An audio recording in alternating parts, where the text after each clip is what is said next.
Esse momento do batismo de criança é muito importante para a igreja. Muito importante porque é o cumprimento dessa promessa e, ao mesmo tempo, dessa exigência, né? E para nós, os avós, realmente é um momento importante. Para os avós crentes no Senhor Jesus, os avós que conhecem a palavra e que tomaram no passado posse dessa promessa, é muito importante ver os netos, a segunda geração nossa, no caminho reto e certo do Senhor, né? Grande tristeza nos dias de Josué, que a geração que veio depois não conheceu o Senhor, e aquilo foi muito ruim. E ali iniciou o período dos juízes, um dos períodos mais críticos da história do povo de Deus. Aqueles 380, 390 anos do período dos juízes, realmente foi um período triste da história de Israel, porque aquela geração que veio depois de Josué não conheceu o Senhor. Então é muito bom, e por isso que eu digo, nesses dias que nós estamos vivendo, a nossa obrigação de avós não terminou. Com a graça de Deus cumprimos a nossa obrigação de pais, mas a nossa obrigação de avós continua. E eu quero dizer para os irmãos, é muito emocionante e alegre. Agora, 2 meses atrás, meu neto professou a fé em Cristo Jesus, e eu chorei, me alegrei no Senhor, porque Deus está honrando o pacto dele na nossa família. Então, quando eu vi a minha segunda geração professando a fé em Cristo Jesus, aquilo me alegrou muito, né? Talvez eu não vou ver a terceira geração. Alguns aqui na nossa igreja, aliás, tem alguns que já tiveram o privilégio de ver a 4ª geração, né? Talvez eu não vou ver a terceira geração, mas Deus já me alegrou, que a minha segunda geração já começa com a boca deles declarar que o Deus do avô deles é Deus deles também. Isso é maravilhoso. Não tem honra maior do que essa aqui nessa terra. Não tem. Então, fica aí para os que estão em casa, os que são avós, não é só curtir o netinho. Está vendo aí, César? Não é só curtir os netinhos, não. Tem que ajudar a criá-los no caminho reto e certo do Senhor Jesus, porque a grande alegria para nós vai ser essa. Grande alegria, com certeza. Amém? Glória a Deus. Aqui hoje é o nosso último domingo, antes do retorno da nossa escola bíblica dominical. Então hoje ainda ficaremos todos aqui no templo para a continuidade do nosso culto. E nós estamos estudando a oração do Pai Nosso, a oração dominical. Então vai aparecer aí na tela, nosso texto de Mateus, a oração dominical. Vamos ler o texto? Isto, Mateus capítulo 6, versículo 5 até o versículo 13. Diz assim a palavra de Deus: E quando orardes, não sereis como os hipócritas, porque gostam de orar em pé nas sinagogas e nos cantos das praças, para serem vistos dos homens. Em verdade vos digo que eles já receberam a recompensa. Tu, porém, quando orares, entra no teu quarto e, fechada a porta, orarás ao teu Pai que está em secreto. E teu Pai que vem em secreto te recompensará. E orando, não useis de vãs repetições, como os gentios, porque presumem que pelo muito falar serão ouvidos. Não vos assemelheis, pois, a eles, porque Deus, o vosso Pai, sabe o que tendes necessidade antes que lhe o peçais. Portanto, vós orareis assim: Pai nosso que está nos céus, santificado seja o teu nome.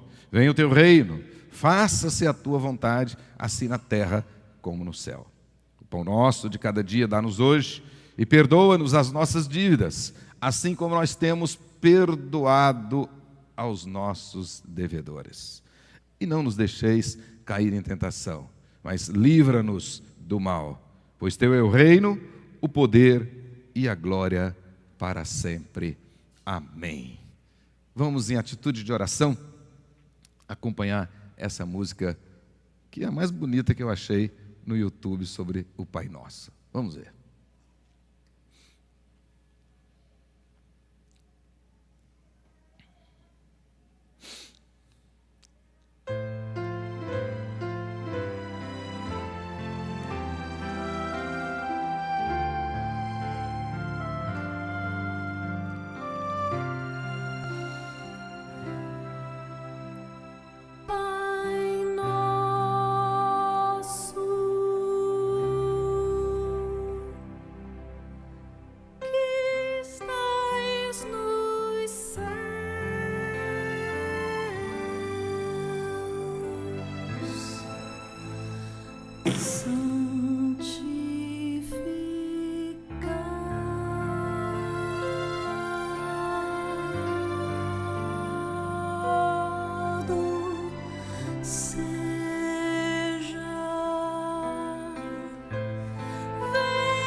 de cada dia e perdoa as nossas dívidas como aos outros perdoamos.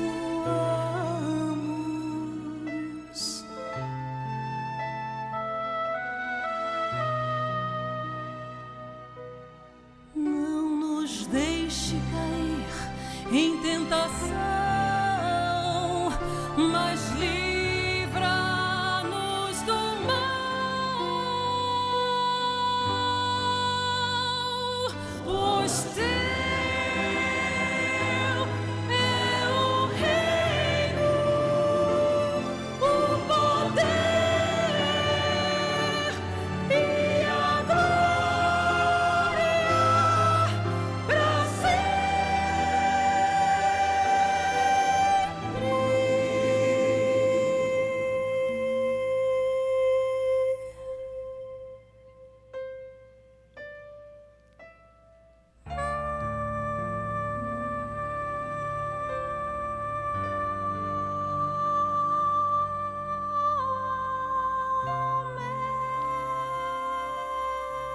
Aleluias. Senhor Deus, Pai querido, em nome de Jesus, abençoa-nos nesse momento com a Tua palavra. E que a oração dominical fale profundamente ao nosso coração. Assim como os discípulos do Senhor Jesus pediram que Ele os ensinasse a orar. Agora, pois, ó Deus, nos ensina através desta oração. Que o Espírito Santo do Senhor fale ao nosso coração. Em o nome de Jesus, Senhor nosso e da igreja. Amém. Glória a Deus. Aqui apenas falando da questão do batismo, para quem não conhece, essa menininha que está orando é minha neta, bonita igual o avô. Pois bem, hoje nós vamos dar sequência então ao nosso estudo sobre a oração dominical. Na última lição, no domingo passado, nós estudamos, e eu quero destacar alguns pontos, como eu faço sempre, bem didaticamente, para você recordar e aqueles que não vieram poder se localizar. Primeira coisa é que a oração, para nós, sempre é um meio de graça. Então você bota na sua mente, no seu coração, que a oração é um meio de graça, ou seja, um instrumento pelo qual Deus comunica sua graça ao seu povo eleito. Deus nos abençoa por meio das nossas orações. Então, quanto mais você orar, mais bênção você vai ter. Oração é, de fato, um meio de graça. Maneira pela qual você tem e desenvolve comunhão com o Senhor. Por meio dessa comunhão, Deus te abençoa. Deus consola o seu coração, Deus tira suas dúvidas, Deus te orienta, Deus te corrige e assim por diante. Então, ponha no seu coração que a oração é um meio de graça. Segunda lição, orando nós temos o privilégio, a oportunidade, estamos diante do trono de Deus aberto pelo novo e vivo caminho, que é Jesus. Nós temos a oportunidade de expressar diante de Deus essas coisas aí. Primeiro, o nosso amor e reverência. Segundo, a nossa gratidão. Terceiro, o nosso arrependimento. Quarto, a nossa esperança no seu perdão. É através da oração que você tem essa esperança de ser perdoado pelo nosso Senhor, por Deus. A nossa submissão à sua soberana vontade. Então a oração nossa não muda Deus, muda a nós, muda cada um de nós. Então enquanto você ora, Deus vai mudar e você submissamente entende a vontade do Senhor. Expressamos a nossa confiança na sua providência. Você pode orar e vai embora, que Deus certamente agirá em seu favor. Esperamos, através da oração também, nós expressamos o nosso desejo por toda a sorte de bênçãos espirituais em Cristo Jesus. Então nós oramos para receber essas bênçãos do Senhor. Pois bem, outro ponto que nós devemos destacar a respeito da oração é que, à luz dos ensinamentos de Jesus, nós podemos destacar alguns princípios inegociáveis na oração. O que precisa conter a sua oração? E aí que está o segredo da oração exitosa, o segredo da oração bem-sucedida. Na introdução do Pai Nosso, Jesus ensinou isso. Devemos orar ao Pai, ou seja, a oração tem que ser dirigida ao Pai, por meio do Filho, e o Espírito Santo age no seu coração. Então você não vai orar a São Benedito, não vai orar a São Francisco de Assis, a São Marcos, a São Mateus, não, vai orar a Deus, em o nome de Jesus. Segundo, essa oração tem que ser sincera. Quando orardes, não sereis como os hipócritas. Então ore com sinceridade. A Bíblia diz que Deus não despreza um coração compungido, um coração quebrantado. Lágrimas verdadeiras, elas não caem, elas sobem. E no trono de Deus elas se transformam num rio caudaloso de bênçãos espirituais. A oração precisa ser objetiva. Jesus diz: não haja como os gentios que acreditam que por muito falar serão ouvidos, ou seja, tentam ludibriar a Deus, acha que vão enganar o Senhor, então fica falando difícil, falando um monte de coisa. Nada, né? A oração, segundo Jesus, ela precisa ser objetiva. Eu até citei semana passada, Charles Spurgeon, ele dizia que a oração poderosa é a oração objetiva. Lembra da oração do Bartimeu? Jesus perguntou: o que queres que eu te faça? Ele disse: que eu volte a ver. É simples assim, é isso que eu quero.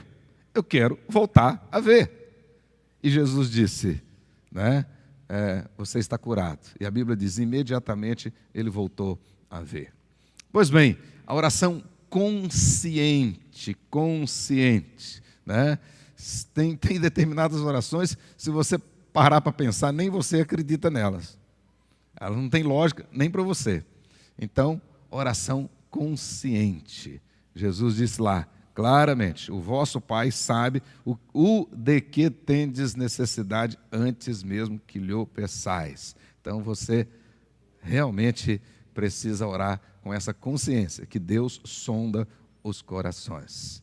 Pois bem, e oração submissa, faça-se a tua vontade. A Bíblia, do Gênesis ao Apocalipse, ensina para nós que a vontade de Deus sempre é boa, perfeita e agradável. Então, você vai aprender isso em toda a Bíblia. Então, se sempre a vontade de Deus é boa, é perfeita e agradável, não tem nada de difícil você dizer, faça-se a tua vontade. Então, que a vontade de Deus seja feita.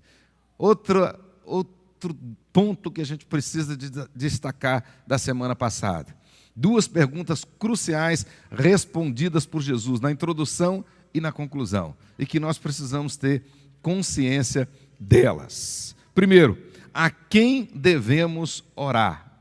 A quem devemos orar? Ou seja, na sua mente, você precisa estar consciente de quem Deus é. Quem Deus é. A Bíblia diz, devemos orar ao nosso Deus que está nos céus, que é dono de todo o reino, que tem todo o poder e que é digno de receber toda a honra, toda a glória e todo o louvor. Então você tem que saber a quem você está orando ou deve orar. E a segunda pergunta é a quem, ou para quem, melhor dizendo, para quem devemos orar? Ou seja, qual é a relação desse Deus comigo? Qual é a relação desse Deus comigo quando eu estou orando? A relação de pai para filho. Então, vocês orarão, Pai Nosso. O texto diz, Pai Nosso, que está nos céus. Uma coisa curiosa que aparece aí, que até na oração, Jesus traz esse conceito de família.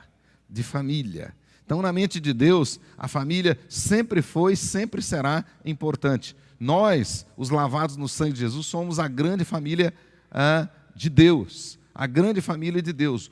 Podemos dizer, humanamente falando, que o grande desejo de Deus é ter uma grande família com filhos parecidos com seu filho Jesus. Então nós somos uma grande família. Por isso que Jesus não ensinou, meu Pai que está nos céus. Ele diz, Pai Nosso. Pai Nosso que estás nos céus. Pai Nosso. Né? Olha, até na oração, Jesus traz esse conceito para nós. Mas um outro ponto importante que nós precisamos destacar que é a oração do Pai Nosso, assim como os 10 mandamentos, ela também está dividida em duas partes. Então, como dizia Calvino, a oração do Pai Nosso, ela é semelhante aos 10 mandamentos, ela tem duas tábuas, né? Assim como 10 mandamentos tem duas tábuas, uma tábua com 5, outra com 5, a primeira tábua mostrando para Deus e a segunda tábua no nosso relacionamento horizontal. A oração do Pai Nosso da mesma maneira, ela tem duas tábuas, cada tábua com 3 petições. As 3 primeiras mostram lá o nosso relacionamento vertical, então você pensa assim, vertical, ou seja, a nossa preocupação com os interesses de Deus, Então Jesus está ensinando para nós que na nossa oração, primeiramente a nossa preocupação tem que estar relacionada com Deus, é vertical. Quando você se ajoelhar para orar, quando você estiver no seu quarto em secreto ou em qualquer lugar orando, você precisa seguir essa orientação de Jesus. Primeiro Deus, relacionamento vertical. Então, primeiro a nossa preocupação com o nome de Deus, com o reino de Deus, com a vontade de Deus. Aí segundo, aí a segunda tábua, as 3 outras petições. Aí nós temos os relacionamentos e as preocupações horizontais. Aí sim, nós revelamos a Deus a nossa preocupação com pão, a nossa preocupação com perdão e a nossa preocupação com a proteção. Os 3 P's, fica fácil de marcar: pão, perdão e proteção. Mas isso tem relação horizontal. Primeiro vertical, depois horizontal. Hoje, então, dando sequência, na lição de hoje nós vamos ver essa primeira tábua, ou seja, vamos estudar a respeito de santificado seja o teu nome, venha o teu reino, faça-se a tua vontade. Então ponha essas 3 lições aí no seu coração. Santificado seja o teu nome, venha o teu reino, faça-se a tua vontade. Quais são os 3 pedidos da primeira tábua? Todos juntos? Santifica.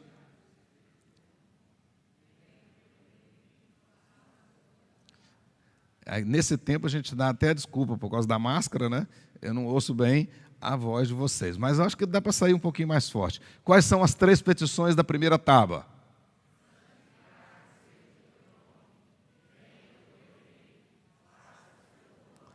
Amém. Pois bem, então, entretanto, antes de estudar essas 3 petições, nós precisamos destacar que a oração do Pai Nosso, ela é infinitamente mais, mas muito mais do que uma reza para ser repetida, principalmente para os jogadores de futebol, né? Antes de entrar em campo, Pai Nosso que está no céu, santificado seja o nome, e entra para jogar bola. Não. A oração do Pai Nosso, na realidade, é um compêndio doutrinário, é um compêndio de teologia. Ela é extremamente profunda. Nós não conseguiremos esgotá-la. Jesus, extremamente sábio, totalmente sábio. Então, ele não ensina apenas uma reza, um script que você vai repetir. Não. Ele está trazendo ali princípios que você deve transportá-los para a sua oração, para a sua vida de oração.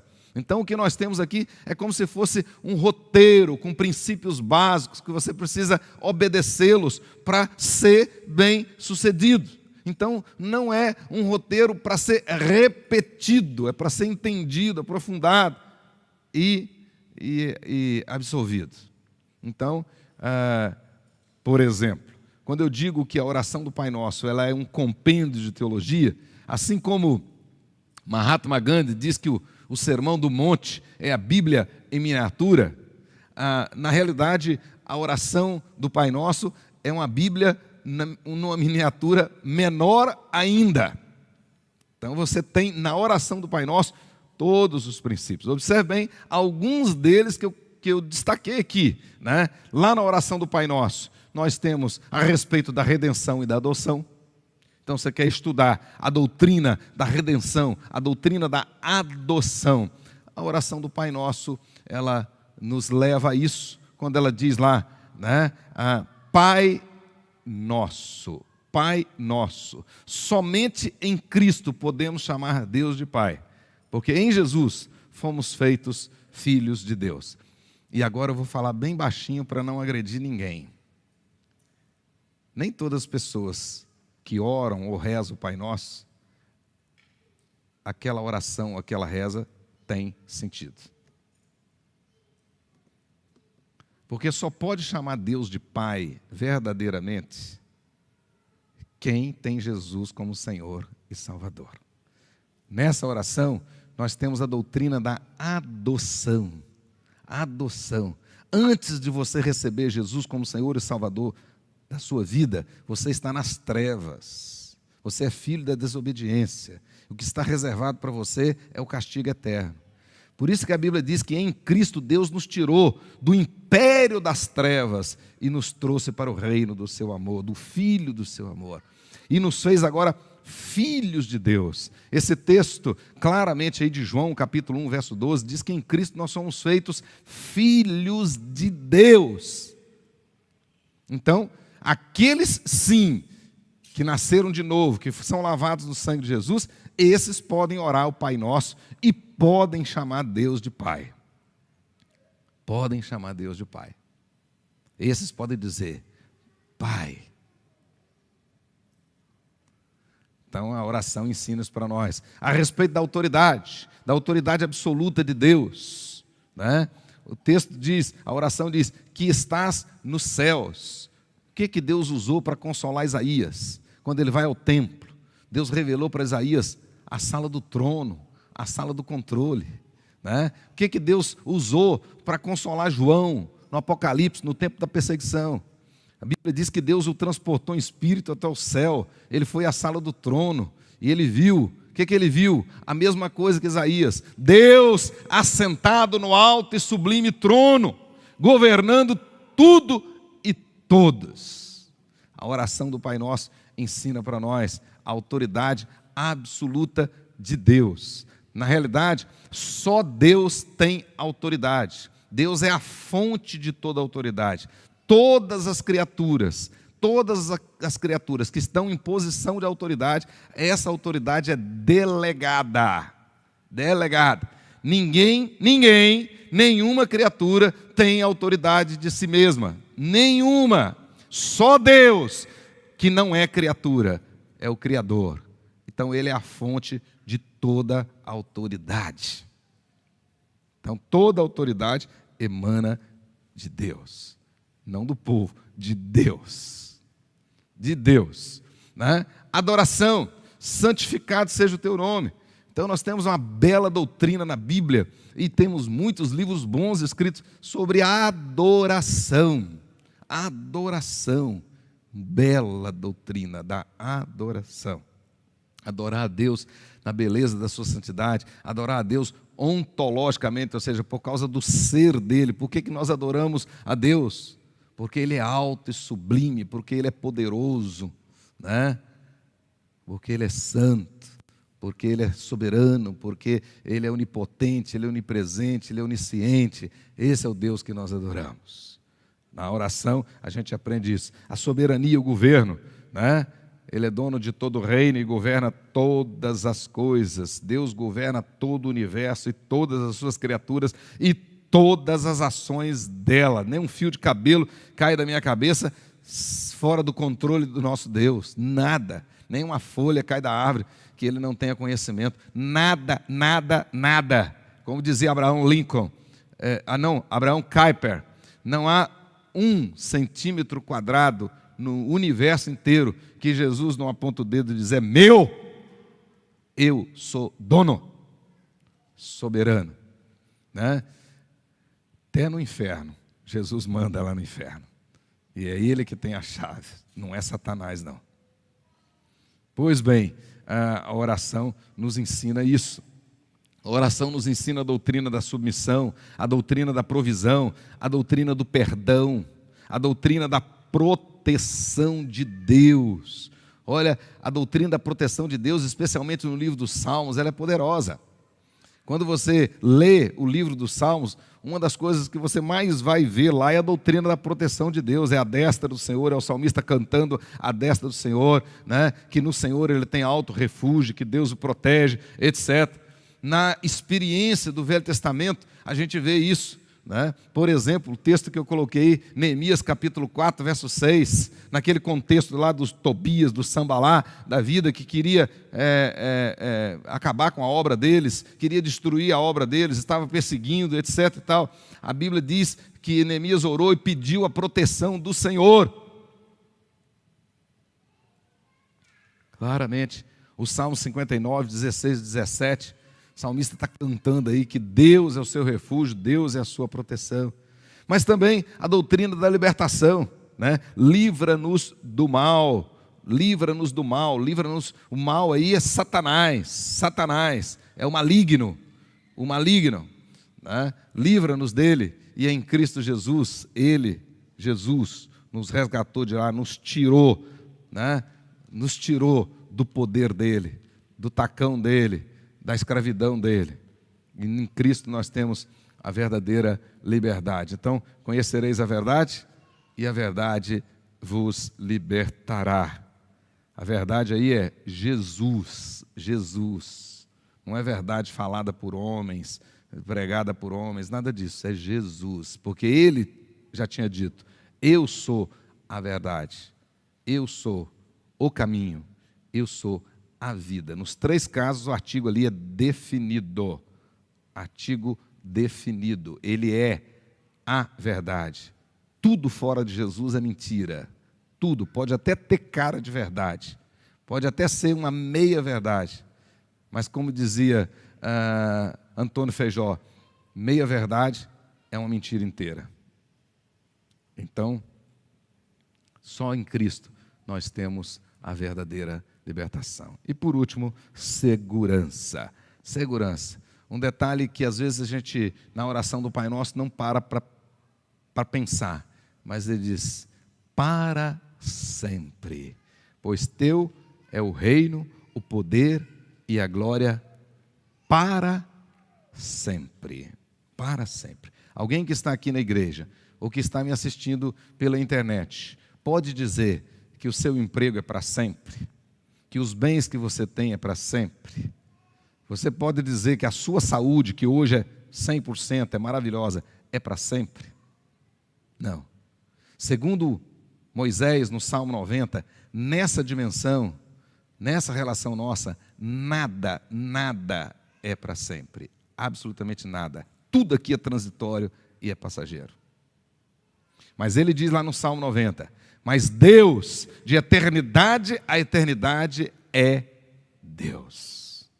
Então é nele que nós temos que colocar a confiança. E a oração termina, glória para sempre. Então o reino de Deus é eterno, o poder de Deus é eterno, e aqueles que ele chamou para participar do seu reino, participarão dele eternamente. Eternamente. Então, essa doutrina da imutabilidade de Deus. Então nós podemos e temos segurança, podemos confiar que temos nele segurança absoluta.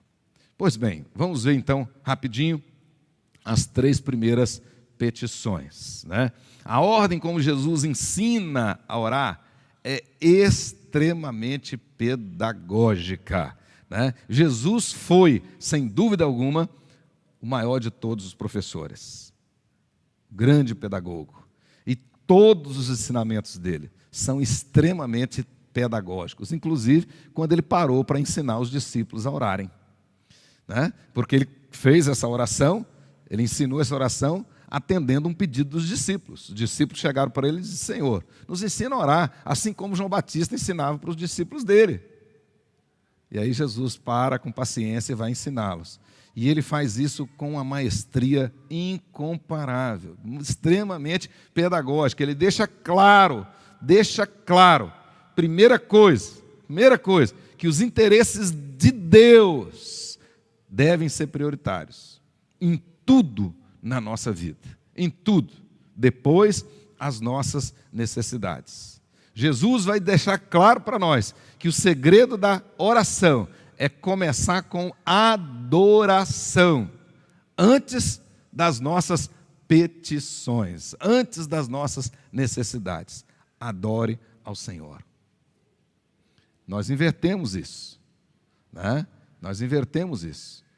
Mas o segredo, e Jesus vai deixar claro, primeiro, os interesses de Deus. Quais são? Na oração aparece aí. Primeiro deles, santificado seja o teu nome. A primeira petição, primeiro pedido daquele filho verdadeiro, daquele filho obediente, daquele filho que foi lavado no sangue do Senhor Jesus, daquele filho que reconhece Jesus como Senhor e Salvador da sua vida. A primeira petição verdadeira, porque quando a gente nasce de novo, Deus muda as nossas prioridades. Antes de eu nascer de novo, eu só olhava para baixo, era como porco, vivia na lama, só olhava para baixo. Agora, no novo nascimento, o nascimento que veio do alto, do Espírito, da palavra, ele mudou também o meu foco. Agora eu começo a olhar para cima. Logo, antes esses não eram os meus interesses. Agora, meu interesse principal, ou seja, a minha verdadeira prioridade, está para cima. Santificado seja o teu nome. Então, a primeira petição do filho obediente é exatamente essa. Santificado seja o teu nome. Jesus começa com um pedido básico, o maior, o principal, em todas as orações. Em todas as orações, nós somos ensinados a começar adorando primeiro. Todas elas, né? Mas também esse não é só o segredo das orações bem-sucedidas, não. Das orações exitosas, não. Esse é o segredo da nossa própria vida. Quando Jesus vai terminar esses ensinamentos, ele diz assim: buscai o Senhor em primeiro lugar e as outras coisas vos serão acrescentadas. Então você quer ser bem-sucedido? Busque Deus em primeiro lugar. Né? Não foi isso que o profeta Elias ensinou para a viúva de Serepta? Primeiro do Senhor. E ela confiou, deu primeiro do Senhor, e quando ela chegou em casa, o azeite estava transbordando da botija dela, e não lhe faltou trigo. Primeiro do Senhor. É o sucesso para qualquer área da nossa vida. Qualquer área da nossa vida. Inclusive e principalmente na oração. Ok. Em tudo, a começar pela oração, o cristão deve mostrar qual é a sua prioridade. Qual é a sua prioridade? Se você é cristão verdadeiro, as pessoas lá fora, né, qualquer um vai olhar para você e vai saber qual é a sua prioridade. Qual é? Aonde está o seu coração? Então Jesus vai dizer o seguinte: pelos frutos conhecereis a árvore. Né? As atitudes das pessoas mostram o caráter delas. Não é isso? Jesus ensinou isso. Então, quando as vossas riquezas prosperarem, não ponhais nela o vosso coração. Porque onde estiver o seu coração, onde estiver o seu tesouro, ali estará o seu coração. Então a oração de Jesus é super coerente. Se a sua prioridade é Deus, o seu coração está em Deus. Se a sua prioridade é Mamon, o seu coração está em Mamon. Então, precisamos prestar atenção nisso. Jesus ensina que por mais sérios e graves que sejam os nossos problemas e preocupações, Deus deve ter sempre a primazia. Isso é que nós podemos ver na vida de Jó. Ele recebe a notícia que os 10 filhos dele tinham morrido.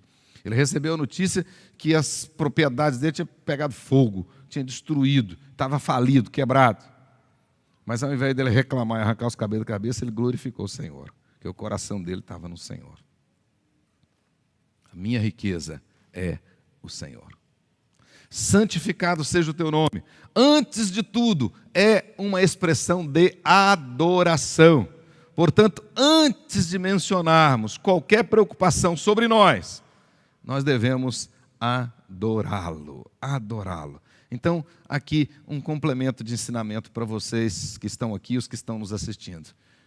A hora que você se ajoelhar para orar, comece a cantar, comece a adorar. Leia textos da Bíblia, orando. Né? Mostrando a grandeza do Senhor, o poder do Senhor, e de repente o Espírito vai tomar conta da sua vida, e você vai ver que os seus problemas são insignificantes. Insignificantes. Comece a adorar, você vai ter essa experiência. Em nome de Jesus. E na hora que você está adorando, Deus vai tirando o medo do seu coração, Deus vai tirando a ansiedade do seu coração. Foi isso que Deus fez com João, foi isso que Deus fez com Isaías. Na hora que eles começaram a adorar, toda aquela ansiedade deles, todo aquele medo deles saiu. Porque eles viram a grandeza do Senhor, o poder do Senhor. Né?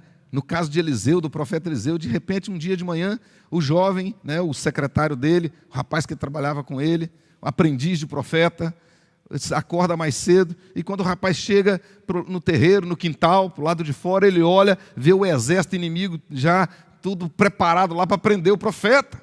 E ele ficou desesperado, com medo, e gritou o profeta. E o profeta saiu tranquilo, se ajeitando, olhou e falou assim: Senhor, abra os olhos do meu moço. Aí de repente Deus abriu os olhos e o moço viu um exército muito maior, muito mais poderoso, com um armamento bélico muito mais potente, providenciado por Deus. Adore o Senhor, em nome de Jesus, né? Então, nome de Deus, santificado seja o teu nome.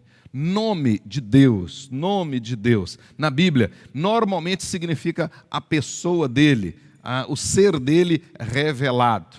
Uma das maneiras do ser de Deus ser revelado, uma das maneiras como o ser de Deus foi revelado nas Escrituras, é através dos nomes.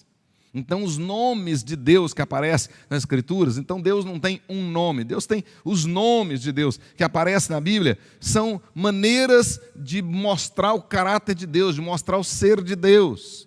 Então, os nomes de Deus revelados na Bíblia mostram quem Deus é, mostra o ser de Deus, a pessoa de Deus. Então, nome de Deus é o próprio Deus. E o texto diz: santificado seja o seu nome. Os nomes de Deus mostram claramente que Deus é santo. Deus é santo. Então, Deus é santo na sua essência. Logo, eu não preciso orar para que Deus seja santo. Então, essa petição, eu não estou pedindo que Deus seja cada vez mais santo, porque Ele já é totalmente santo. Então, ela tem um sentido. Eu estou pedindo que Ele seja santo, ou seja, que a expressão de santidade de Deus seja vista na minha vida e no contexto onde eu vivo. Então, santificado seja o teu nome, né? Aqui na terra, como Ele é no céu, onde toda a sua santidade é vista. Esse é o desejo do crente verdadeiro. Então, olha o Salmo 99:5. Né? Exaltai o Senhor nosso Deus, prostrai-vos ante ao escabelo de seus pés, porque Ele é santo. Escabelo é aquele degrauzinho assim, aquele banquinho que coloca, para você colocar os pés em cima assim, né? Às vezes você vai sentar para a perna não ficar. Eu vejo aqui alguns, né, Bianca? Bianca acontece isso, ela senta ali e fica com as perninhas balançando assim. Então tem que arranjar um escabelo para ela, quer colocar uma caixinha ali embaixo para ela apoiar. Quem trabalha aí no serviço público, etc., ou trabalha o dia inteiro sentado, aí normalmente põe lá um banquinho assim para colocar os pés. Isso chama-se escabelo. Era muito usado pelos reis e era de ouro. Você vai ao Egito hoje, no Museu do Cairo, você vai ver lá no Museu do Cairo o escabelo de vários faraós, né? De ouro, ouro puro. E ele colocava então os pés, porque o rei, no caso do faraó, ele era considerado como Deus, então os pés dele tinham que ficar até em cima do ouro, não podia ficar na terra, né? E algo que estava debaixo dos pés dele. E Deus é tão santo que você tem, o texto diz, né, claramente, que prostrar diante, não é só dos pés dele, não, é do escabelo, você é abaixo dos pés dele ainda, por causa da santidade dele. Deus é santo, já é santo, né? Salmo 45:13. O teu reino é de todos os séculos, e o teu domínio subsiste por todas as gerações. O Senhor é fiel em todas as suas palavras, e santo em todas as suas obras. Então, veja bem, isso tem uma matéria em teologia, chama ontologia, né? Ou teologia própria. Um detalhe interessante, Deus é santo no seu ser, o ser de Deus é santo. Salmo 99, 5. Ele é santo. E tudo que sai dele, sai da sua vontade, da sua palavra, é santo. Então não é só o ser de Deus que é santo, é todas as suas obras. Ele as fez com santidade. Esse é o nosso Deus. Né? Pois bem, santificado. O que significa a palavra santificado? Que você está orando. Santificado seja o vosso nome. Por isso que aquela oração dos jogadores de futebol, disso, daquilo outro, né? Aquela ali, eu não vou dizer que ela não tem valor nenhum, mas a princípio eu acho que não, né? Porque santificado seja o vosso nome. Nem pensou o que ele está falando ali. Né? Mas o que significa santificado? Santificado significa conhecido, reconhecido, honrado como santo. Então, na realidade, eu não estou pedindo que Deus seja mais santo. Eu estou pedindo que o Deus santo seja honrado no nosso meio como santo. Entenderam a diferença? É isso que eu estou pedindo. E essa petição só vai ser sincera partindo de mim se isso acontece na minha vida primeiro. Porque não adianta nada você ter um desejo para eu cumprir. Né? Se você estiver orando assim, Senhor, que o Senhor seja santo na vida do pastor e na sua, não. Então, santificado significa reconhecido, conhecido, honrado como santo. Portanto, santificação do seu nome pressupõe o conhecimento experimental daquele que é verdadeiramente santo. Quando nós oramos, santificado seja o teu nome, expressamos o nosso desejo ardente de que a devida honra seja dada a Deus, que ele seja tratado como santo, que o seu caráter santo e bondoso seja reconhecido e respeitado entre os homens, como já é no céu. Esse é o desejo quando nós oramos assim. Então, olha, o que Jesus está ensinando? É muito profundo. Deus é santo e, como tal, deve ser santificado, ou seja, deve ser reconhecido. E aí eu botei de amarelo lá, a começar na minha vida. As pessoas que estão lá fora precisam olhar para mim e ver que na minha vida Deus é honrado. Na minha vida Deus é reconhecido. Que eu respeito a Deus como santo. Estou servindo e diante de um Deus santo. Aí sim, a oração tem sentido.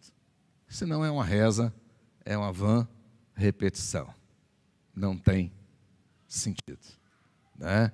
Esta primeira petição nos ensina a tributar toda a glória a Deus e mostrar a diferença entre Ele e nós, em particular, entre o seu poder maravilhoso e a sua pureza, e a nossa situação como criaturas caídas. Então, essa primeira petição, eu vou pedir que eu viva cada vez mais, diante desse Deus santo, de maneira digna, reconhecendo que Ele é santo, com temor e tremor. Temor e tremor. Então, na realidade, o meu pecado fere essa santidade de Deus na minha vida. Por isso é que eu preciso ter esse temor e tremor. Essa primeira petição, na realidade, pede que o louvor e a honra do Deus da Bíblia, e somente do Deus da Bíblia, seja um assunto principal de todas as outras petições. Olha o que diz o Salmo 115, verso 1. Podem ler todos juntos? Dá para ler ali? Vamos lá? 115, 1. Todos juntos. Não a nós.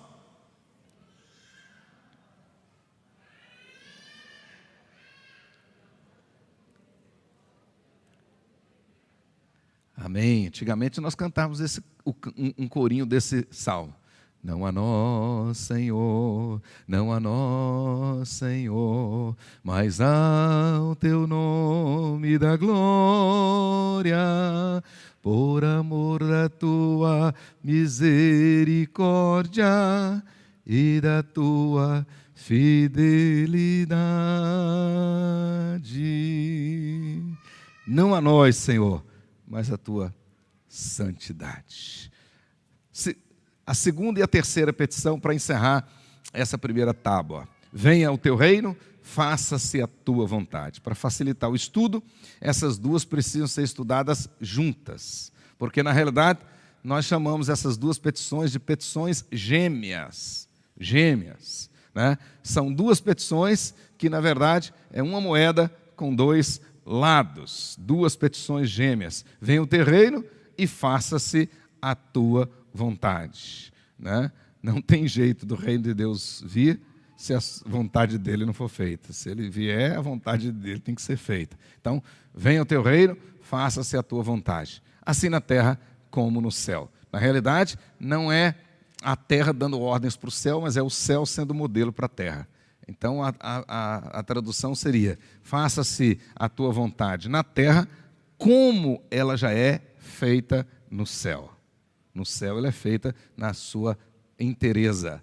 E o meu desejo é que ela seja feita aqui também, né? Nunca será nessa terra feita com inteireza. Na nova terra, sim. Pois bem, por toda a Bíblia, Deus é apresentado como rei. Venha o teu reino, venha o teu reino. Toda a Bíblia, do Gênesis ao Apocalipse, Deus é apresentado como rei, ou seja, como soberano absoluto, sobre todo o universo, sobre todos e sobre todas as ações de todas as suas criaturas. E foi isso que João viu.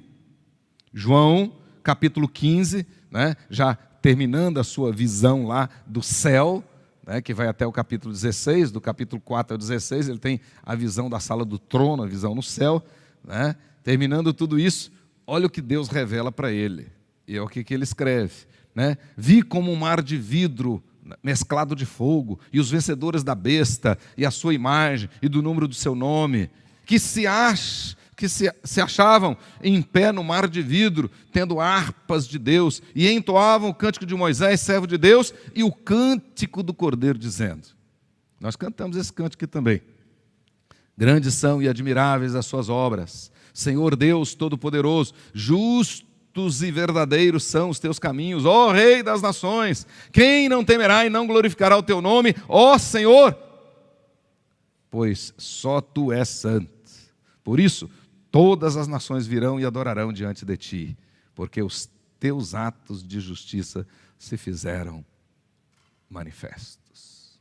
Glória a Deus, glória a Deus, né? Venha o teu reino, né? As expressões, venha teu reino e teu é o reino, essas duas expressões aparecem na mesma oração, né? Você já deve ter observado isso. Venha o teu reino e teu é o reino. O que elas significam?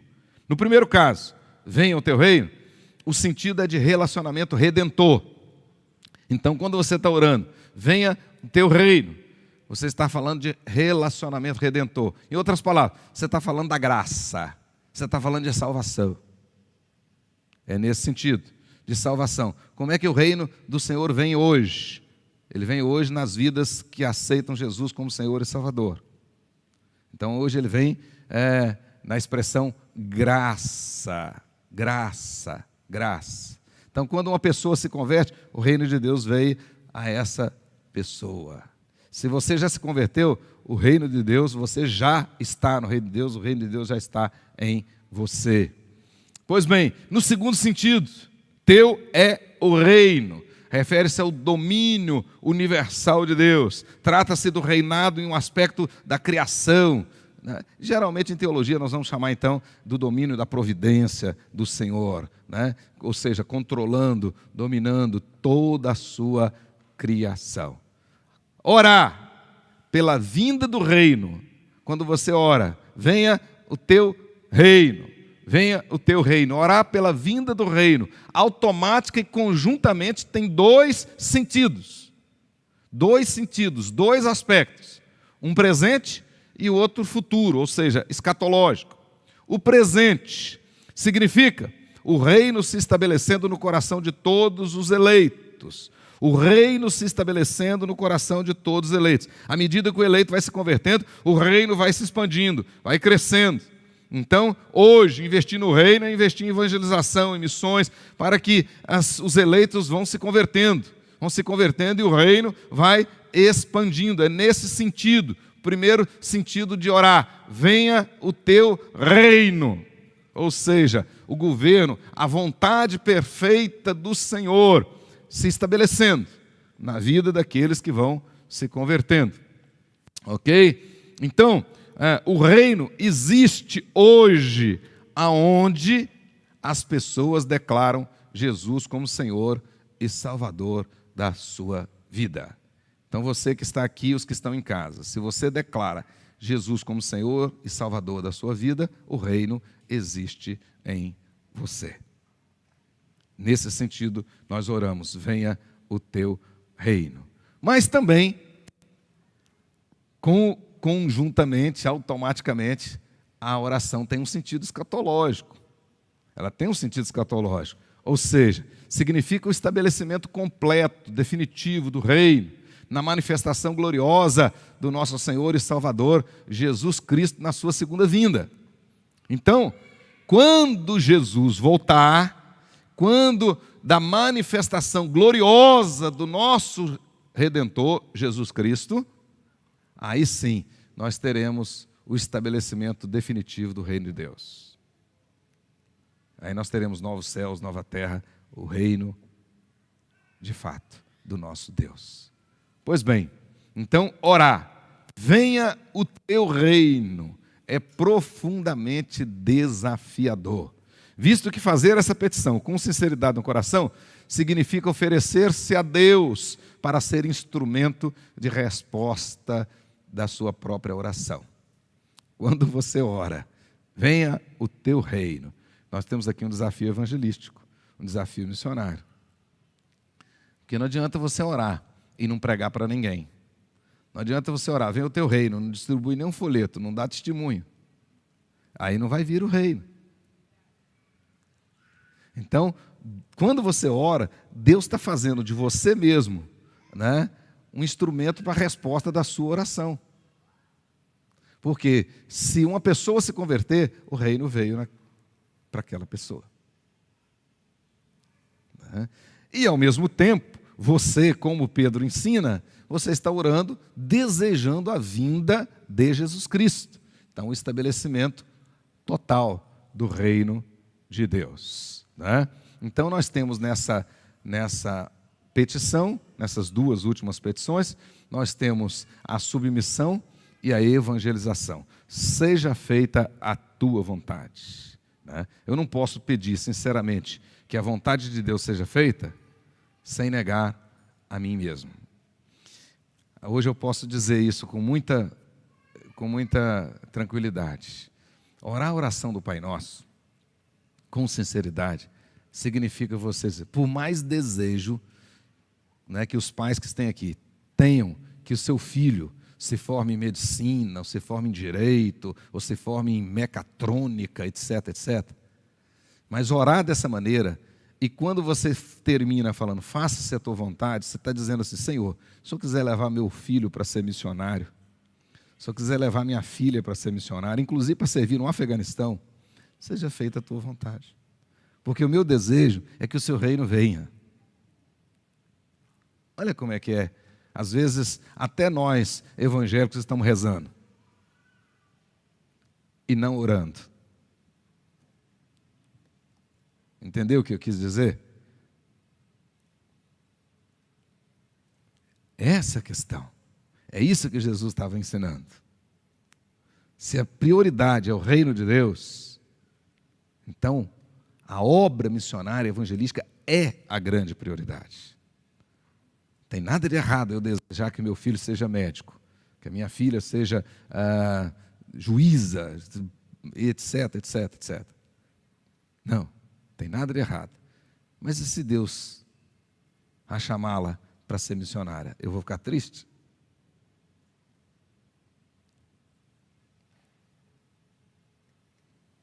Pois bem, então, seja feita a tua vontade. Significa que orar sinceramente é fazer como João Batista fez. Convém que Cristo cresça e que eu diminua.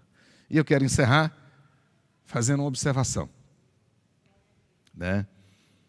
Observe que o texto diz o seguinte: venha o teu reino. Por isso é que eu disse no início que eu procurei bastante na internet o Pai Nosso cantado, né? E quase todos vêm com esse erro. E custei achar um correto. Porque o certo, o que está correto na Bíblia e no contexto geral da explicação bíblica é: venha o teu reino, e não venha a nós o teu reino. Não tem o nós. Por quê? Pressupõe que quem vai fazer essa oração já é filho. E se já é filho, já foi lavado no sangue de Jesus, já foi regenerado. E se já foi regenerado, o reino já veio para ele. Então não tem sentido você pedir uma coisa que já tem. Venha a nós o teu reino. Venha o teu reino na vida daqueles que ainda não receberam o Senhor como Senhor e Salvador. E, ao mesmo tempo, fica coerente, né?